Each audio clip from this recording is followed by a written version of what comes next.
Aujourd'hui, je vais vous emmener voir Adriana, une Colombienne débarquée au Québec en plein mois de décembre, en plein mois d'hiver. Alors suivez-moi.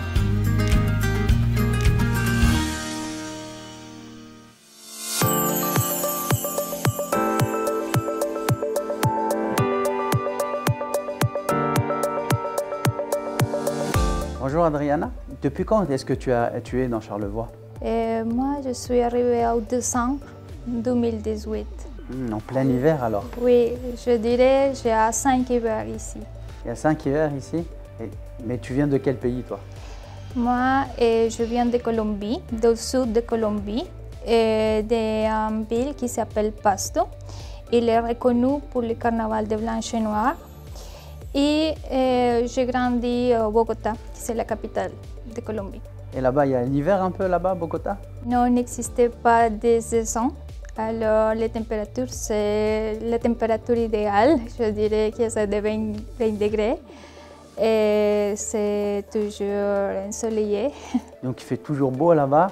Comment ça a été quand tu es arrivé ici? Parce que si là-bas, la température, c'est toujours 20 degrés, ici, on descend quand même à des moins 20. Comment que c'était ton premier hiver? Je l'ai trouvé un peu dur. Je dirais très dur. Et vraiment, c'est un choc. Mais amusante aussi. Les activités d'hiver, je les ai mis, de me glisser pour les montagnes, à faire des traînées aux chaînes, et de faire des raquettes. Ce type de choses, je l'ai mis. Ah, tu t'es très vite adapté du coup. Parce que maintenant, ça fait quoi? Ça fait 5 hivers que tu es là. Comment maintenant l'hiver, par rapport à la première fois, comment tu l'appréhendes? Le premier hiver était vraiment dur. Et inclusivement, mon chef a installé un petit chaufferette à côté de mon bureau, puisque je peux supporter le froid.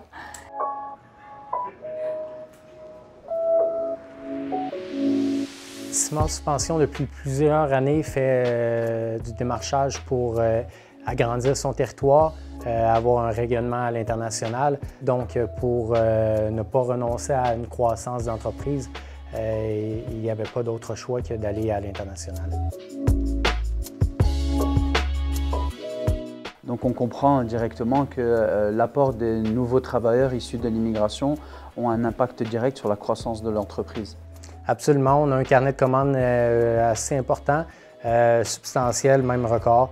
Donc pour en venir à bout, on a besoin de contributions de gens. Donc on a fait beaucoup de recrutement régional, mais connaissant la situation démographique actuelle, on n'a pas eu d'autre choix que de se tourner vers l'international.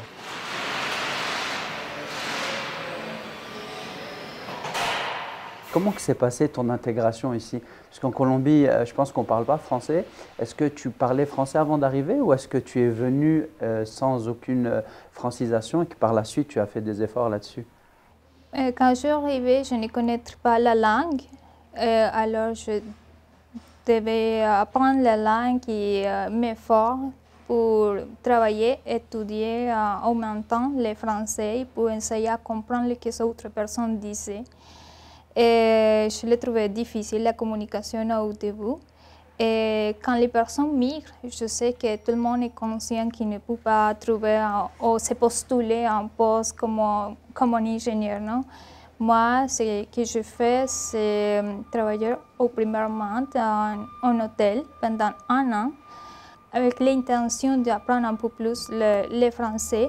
Après ça, j'ai trouvé un poste et été publié par Internet et je me présentais ici à Ciment Suspension.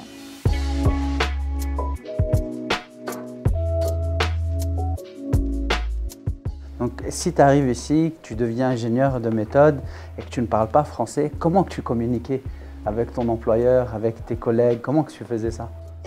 La communication est un peu drôle, mais sympa aussi.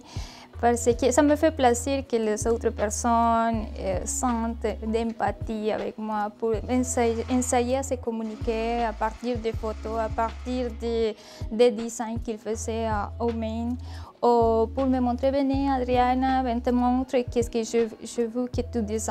Parce qu'on le rappelle, toi tu travailles ici dans le côté du design chez Simard Suspension. Donc on voit que tu avais des collègues qui étaient empathiques avec toi. Donc ton intégration, elle s'est plutôt bien faite, tu penses, ici dans Simard Suspension? Oui, je crois qu'ici, je dirais que je suis née dans une bonne étoile parce que j'ai l'aide des collègues, des amis, des personnes de ressources humaines qui m'aident beaucoup à m'intégrer au sein de l'entreprise et aussi des professeurs qui me corrigent tout le temps les prononciations. Ça doit être un avantage d'avoir une entreprise qui te soutient dans ton intégration. Mais auprès de tes collègues, est-ce que tu es la seule personne issue de l'immigration ou il y a d'autres personnes de la Colombie ou d'autres pays? Aussi, il y a des personnes qui viennent de la Colombie, et des Philippines aussi, des Mexicains. Mais j'admire beaucoup une fille qui travaille avec moi, qui est philippine et est suédoise.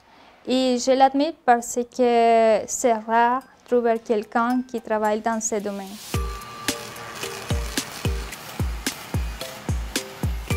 Chez Simard Suspension, nous avons plus ou moins 25% de l'équipe opérationnelle qui se compose de travailleurs étrangers. Est-ce qu'ils viennent d'un seul pays ou vous recrutez un peu partout dans le monde? Alors, nous avons des travailleurs qui proviennent du Mexique, de la Colombie, des Philippines, de la France et de la Tunisie notamment. Wow, autant de diversité dans une entreprise, c'est sûr que c'est une richesse. Est-ce qu'il y a des enjeux avec autant de nationalités dans une entreprise?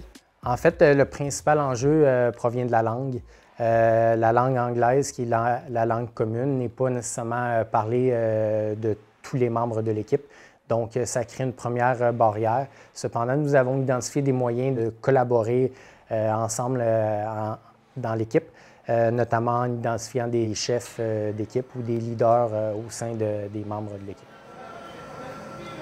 Je crois que la francisation est un défi pour les immigrants parce qu'ils doivent apprendre et travailler en même temps, mais aussi pour l'entreprise parce que l'entreprise doit établir de nouvelles politiques et de sensibiliser à tout le personnel et aussi essayer à gérer des idées pour que l'autre personne puisse s'adapter à l'endroit de travail. Et aussi respecter le temps de francisation. Donc finalement, le personnel, quand a vu ces nouveaux employés qui viennent de l'international, comment ils ont réagi à cette nouvelle main-d'œuvre? En fait, les premières démarches de recrutement international remontent à quelques années, en fait à plusieurs années, notamment avec le Mexique. Ces démarches-là se sont faites de manière progressive. Dans les dernières années, on a eu un recrutement un peu plus important au niveau des Philippines où les immigrants sont arrivés avec en plus grand nombre à la fois. Puis, ça a demandé une adaptation au niveau de l'équipe quant à la communication, comme mentionné précédemment, puis dans les méthodes de travail, donc l'accompagnement. L'équipe a bien réussi, a bien compris les enjeux. C'est important de bien communiquer la nécessité du recrutement à l'international. Il faut le mentionner, on a fait beaucoup de recrutement régional. Le recrutement à l'international ne se fait pas au détriment des travailleurs locaux. Tu fais partie des gens qui sont dans Charlevoix, qui contribuent à l'économie de Charlevoix. Donc est-ce que toi, tu te sens charlevoisienne aujourd'hui? Je dirais que c'est une question difficile de dire que je suis vraiment charlevoisienne. J'ai la misère encore de comprendre beaucoup de choses. Inclusivement quand il raconte des choses plus vite. Pour moi, c'est difficile de continuer le rythme. Mais je dirais qu'avec le temps, les choses seront et je serai plus mieux. Qu'est-ce que tu aimes dans Charlevoix? Des endroits très belles. Et les gens aussi, il y a beaucoup de potentiel, des personnes avec de bons projets. Et personnes avec beaucoup de talent. Si tu peux s'établir, c'est un endroit idéal.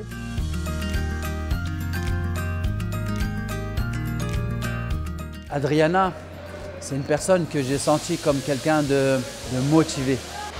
Ingénieure de formation, elle a pris le temps, malgré les barrières de la langue, elle s'est donné les moyens. Comme elle le dit elle-même, elle a eu une bonne étoile. Et donc elle est venue dans une entreprise qui a su l'accompagner, qui a su être là, être présent pour elle. Mais je pense que c'est une personne qui a su s'intégrer, qui est totalement intégrée en tout cas pour moi, c'est ce que je pense. Une charlevoisienne et elle a Charlevoix en commun.